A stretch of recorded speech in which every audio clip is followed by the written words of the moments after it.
Students, हमारा जो आज का टॉपिक है वो है एलेक्सनेट। हमने ऑलरेडी पहले डिस्कस किया है कि कन्वोल्यूशनल न्यूरल नेटवर्क काम कैसे करता है। हमने ये भी देखा कि इसकी ईच एंड इंडिविजुअल लेयर के ऊपर क्या क्या ऑपरेशन परफॉर्म हो रहे होते हैं। हमने ये चीज़ भी कंसिडर की थी कि पूलिंग क्या होती है, कन्वोल्यूशन ऑपरेशन क्या होता है, उसमें पैडिंग क्या होती है, स्ट्राइड्स क्या होते हैं। ये तमाम चीज़ें हम डिस्कस करके आए। तो हमारा जो आज का टॉपिक है वो है एलेक्सनेट। जैसा कि मैंने आपको बताया भी था कि अब हम आर्किटेक्चर्स डिस्कस करेंगे किसके, CNN के, कन्वोल्यूशनल न्यूरल नेटवर्क के। जब ये फर्स्ट टाइम CNN बनाया गया था तो उस वक़्त ये एक इमेज क्लासिफिकेशन के लिए बनाया गया था, जैसे कि हिस्ट्री मैंने पहले आपको बताई भी है।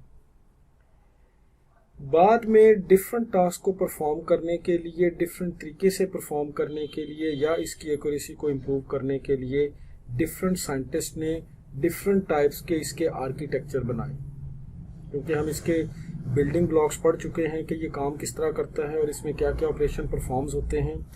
तो अब हमने देखना ये है कि इसमें इसी बिल्डिंग ब्लॉक्स, मतलब जो कि हमने कन्वोल्यूशनल न्यूरल नेटवर्क में पढ़े हैं, उन बिल्डिंग ब्लॉक्स को यूज़ करते हुए कौन से नए नए आर्किटेक्चर डिवाइस किए गए और क्यों। तो उसमें जो पहला आर्किटेक्चर है वो हमारे पास है एलेक्सनेट।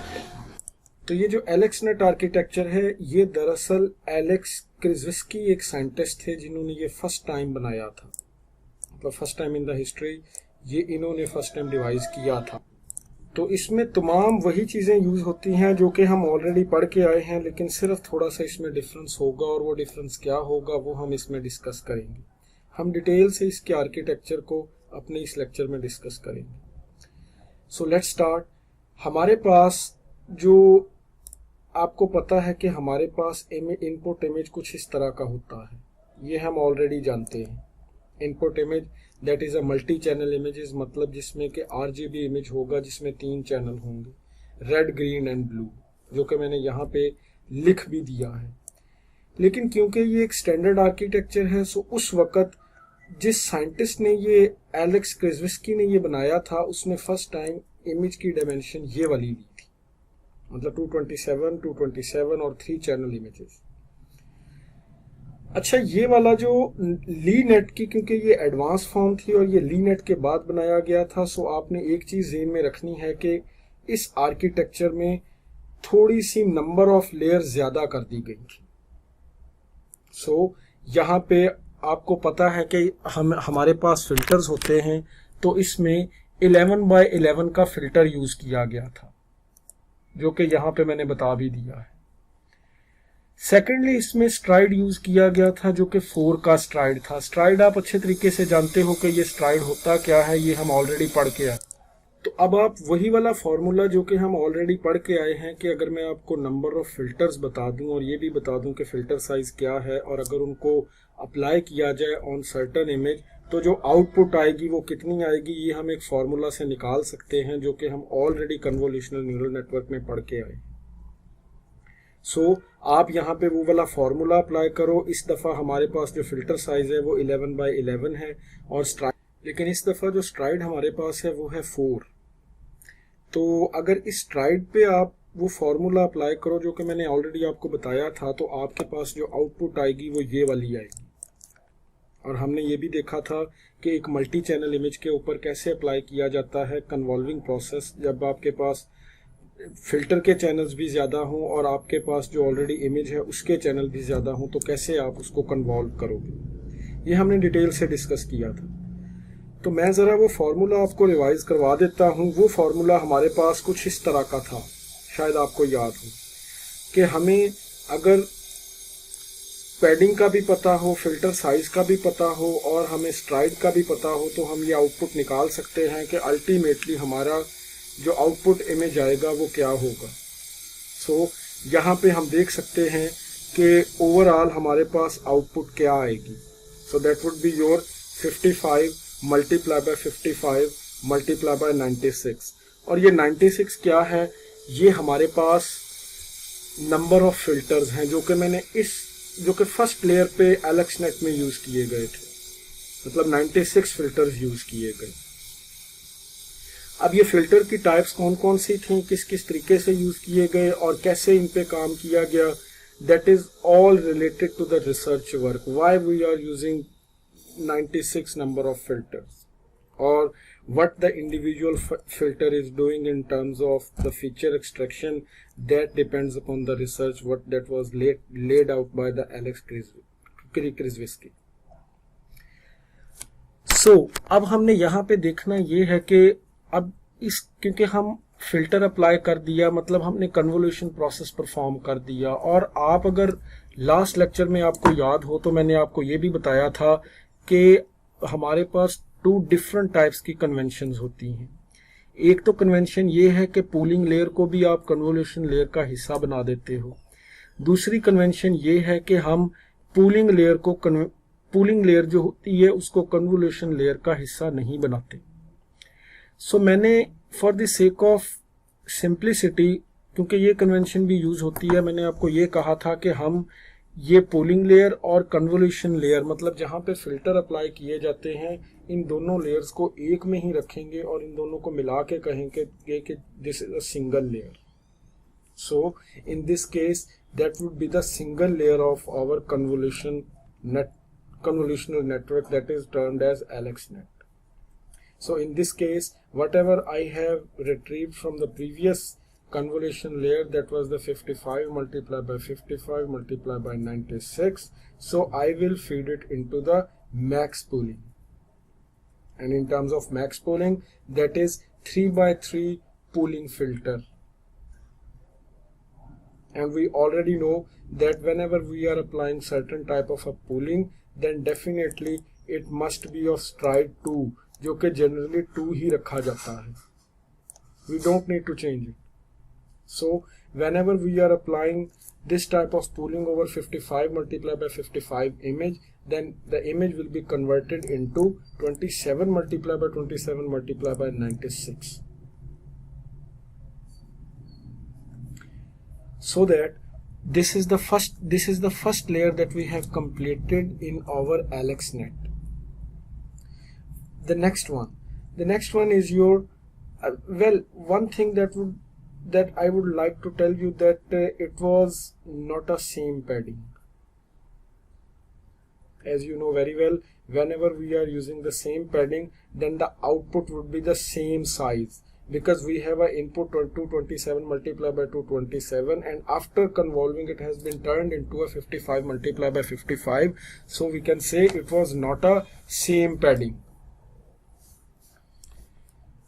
So the next one layer is the convolution layer and other convolution layer, in which we have applied 5 by 5 convolution filter, and these filter are related to same padding. So we are using same padding. So when we have applied this type of a convolution filter over the previously extracted output, then it has been turned into 27 multiplied by 27. As you can see that the output of the previous layer was 27 multiplied by 27, and while we are applying the same padding, therefore the output and the input will be of the same size. That is the case. But in this case, an other thing that is very notable, that is your number of filters what we are using, and in this case we are using 256 filters, so that our output has been contracted and all types of the prominent features are extracted from our input image. As you can see, the image was 227 multiplied by 227, and now it has been converted into 27. So we can say that there are lot of features inside this that has been assembled into the into 27 and 27 input image. So here we can say, after that we will apply max pooling. So what will max pooling do? Max pooling will be of the size 3 by 3 max pool filter, and the stride will be the same that was previously the 2 stride, and in the same type of stride we are again applying stride of 2 in the pooling filter. So once it is applied, it would be it will be converted into the size of 13 by 30. Once it is applied, it would be converted into 13 by 13. After that, we are again applying the convolution filter. The convolution filter size is 3 by 3. So the output would be, and the same padding. Whenever we are saying it is the same padding, then definitely the output and the input will be the same. While we are applying the max pooling in previous layer, you can say that we have applied the stride of 2, and whenever we are using the stride of 2, then it has been turned into 13 by 13 image. 13 by 13 image. So the output at this layer was 13 multiplied by 13 and multiply by number of filters. That was your, I am writing over there, that was 256.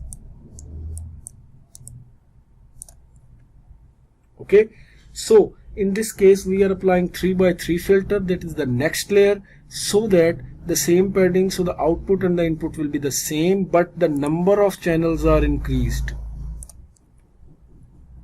as you can see here. Remember, I was already told you in the previous lecture, while we are applying any type of a convolution process, as we go down in the number of layers, then as we apply the number of layers and we increase the number of layers, the image size has been reduced, but the number of channels are increased. And we are experiencing it here. So that after that we are going to apply some sort of a, again we are applying the convolution. You will see that we are just applying the convolution, and sometimes we are applying the convolution 2 times or 3 times. Here you can say this is the 1 time, 2nd time and 3rd time, and after that we are applying the pooling.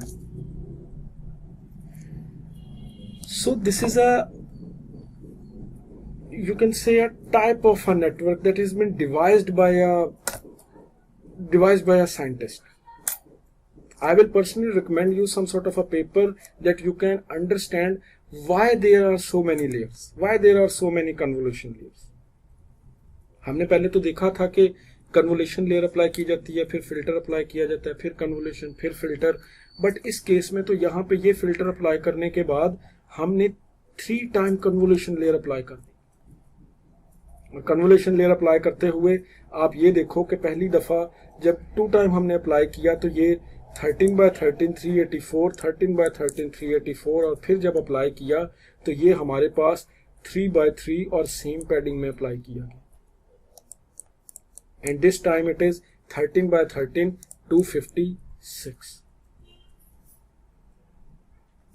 So all this is the same layer, all this is the same layer what we are doing.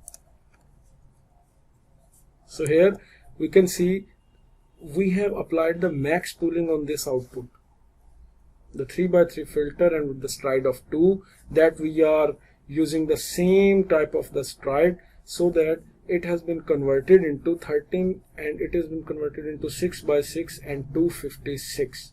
The 256 is the number of filters that we have used in the previous convolution layer. So now we can see that it has been total of 9216 output image. 9216.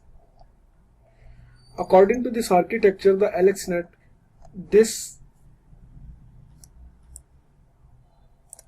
image has been fed into the fully connected layer. मतलब हमारे पास यहाँ पे total कितने number of pixels बन गए, आप इन तमाम को मल्टीप्लाई करोगे, क्योंकि अब हम क्लासिफिकेशन की तरफ जा रहे हैं, ये सारा फीचर को एक्सट्रैक्ट करने वाला था, तो अब हम क्लासिफिकेशन की तरफ जा रहे हैं, तो आपके पास इतने नंबर ऑफ जो पिक्सल्स हैं वो रिट्रीव हुए हैं, और हमने इतने नंबर ऑफ पिक्सल्स को रिट्रीव करने के बाद फुली कनेक्टेड लेयर को दिया, और उसके बाद यहाँ पे फुली कनेक्टेड लेयर को दिया। ये फुली कनेक्टेड लेयर में कितने नंबर ऑफ न्यूरॉन्स यूज करने होते हैं, that is also a type of a problem.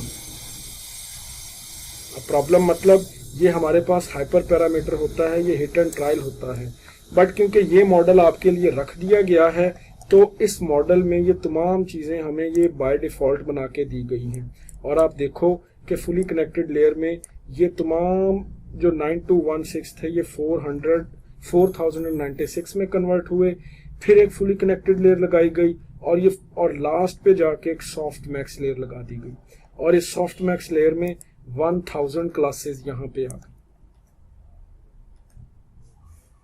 और इस सॉफ्ट मैक्स लेयर के ऊपर हमारा वो क्लासिफिकेशन जो एल्गोरिथम है वो क्लासिफाई करेगा, मतलब कैटेगरीज में क्लासिफाई करेगा। क्योंकि पहले हम देखते हैं बाइनरी क्लासिफिकेशन होती है, ये कैटेगोरिकल क्लासिफिकेशन करेगा।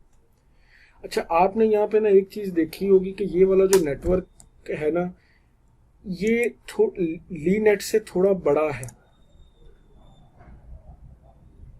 अब साइंटिस्ट ने, क्योंकि हम ये कोई रिसर्च नहीं कर रहे बल्कि हम ऑलरेडी कोई इन आर्किटेक्चर की अंडरस्टैंडिंग लेके इनको इम्प्लीमेंट करना चाहते हैं, तो आप समझ लो कि लीनेट में कुछ प्रॉब्लम्स थी और लीनेट की प्रॉब्लम्स को ओवरकम करने के लिए ये एलेक्स नेट बनाया गया। इसकी हिस्ट्री क्या है, ये क्यों बनाया गया, ये मैं अभी आपको बताने जा रहा हूं। इसमें फर्स्ट टाइम जो ये non linearity ReLU activation function use किया गया था ना, वो यहाँ पे यूज किया गया था। आपने देखा होगा यहाँ पे जितनी भी हम लेयर्स देखते हैं इन सब में एक्टिवेशन फंक्शन तो अप्लाई होता था जब फीचर एक्सट्रैक्ट हो जाते थे,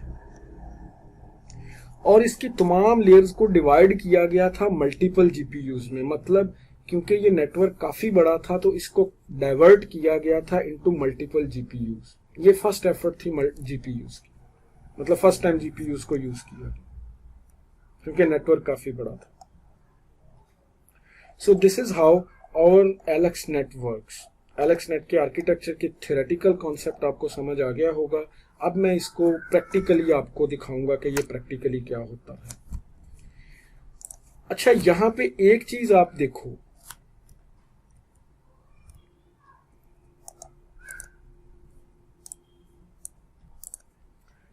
आप यहाँ पे एलेक्स नेट का आर्किटेक्चर को अंडरस्टैंड करने के लिए आप यहाँ पे विकिपीडिया पे जाओ, और विकिपीडिया पे जाके आप यहाँ पे देखो कि ये कन्वोल्यूशनल न्यूरल नेटवर्क की ही एक टाइप। अच्छा, इसमें जो अब आप यहाँ पे जरा देखो कि ये कन्वोल्यूशनल न्यूरल नेटवर्क की ही एक टाइप है। ये एक साइंटिस्ट ने निकाला था और ये एक चैलेंज था हमारे पास। आपको पता है कि कंप्यूटर साइंस में कई तरह के चैलेंज होते हैं, जिसमें ट्यूरिंग अवार्ड भी होता है, जिसमें इमेजनेट एक चैलेंज बनाया गया था अमेरिका में फर्स्ट टाइम इन 2012। अच्छा, उस चैलेंज में क्या बात थी? उस चैलेंज में ये था कि इमेजनेट जो है एक large scale visual recognition challenge था।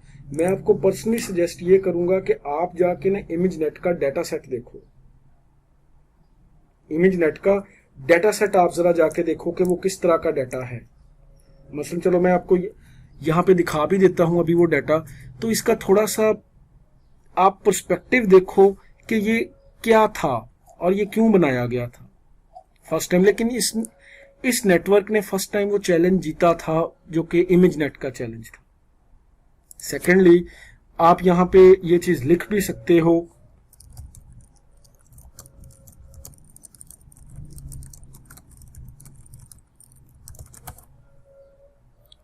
Like this one. अब यहाँ पे आप एक चीज देखो, आप इमेजनेट पे चले जाओ और ये वो तमाम डाटा है। मतलब ये कैसा था कि आपके पास हर तरह के इमेज थे, मतलब इमेजेस का डाटा था जो कि first time real time images, जिसमें आप यहाँ पे देख रहे हैं कि इन इमेजेस में क्या है। मतलब हमारे जितने भी घर में पड़ी हुई चीजें हैं वो भी दिखा रहे हैं। सो आप इसको यहाँ से डाउनलोड भी कर सकते हो और इसको आप यूज भी कर सकते हो। मतलब आपका ये नेटवर्क इस पे ट्रेंड किया गया है। तो इस इमेज नेट को आप यहाँ पे देख भी सकते हो। इसको अगर डाउनलोड करना चाहो डाउनलोड कर लो। लेकिन ये वाला जो नेटवर्क था, ये एलेक्स नेट, ये फर्स्ट टाइम इसमें बनाया गया था और ये अब तमाम बड़े जितने भी टूल्स हैं, जितने भी सॉफ्टवेयर हैं, उनमें इसका मॉडल डिप्लॉय करके आपके लिए रख दिया गया है कि आप उसको अपनी किसी प्रॉब्लम पे लगा के यूज कर सको। और हम अपने आने वाले एक लेक्चर में मैं ये आपको यूज करके दिखाऊंगा भी कि हम प्रोग्रामिंग में इसको कैसे यूज करते हैं। ओके, तो ये हमारे पास कंप्लीट एक आर्किटेक्चर था इसका। तो स्टूडेंट्स, आई होप कि आपको इस चीज़ की समझ आ गई होगी। और अच्छा, एक और चीज़ है, आपके ये जो लेक्चर है इसमें से जो भी हमने अभी तक पढ़ा है, मैं आपको ना उस आपकी जो असेसमेंट होगी, क्लास असेसमेंट, वो इसी में से होगी। तो आपने करना क्या है, आपने लेक्चर सुनना है और उसके रिलेटेड क्लास असेसमेंट, जो कि आपको एक टाइम दिया जाएगा, आपने उसमें वो असेसमेंट करनी है। तो हम नेक्स्ट टाइम इससे नेक्स्ट आर्किटेक्चर स्टडी करेंगे। And that's for today.